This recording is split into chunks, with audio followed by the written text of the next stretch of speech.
So I decided to become an aircon tech for a while. This board has a problem. It throws an error F6. According to the service manual, you change the outdoor board. Bad one, and this is the good one. And see if the aircon still works fine now after this. Wish me luck.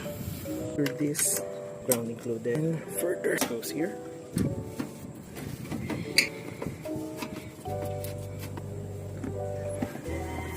Turn on the breaker.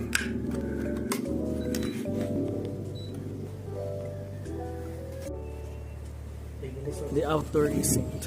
Okay, hey! It's doing something. Let's see, as you can see, it's freezing. Looks like it's not working.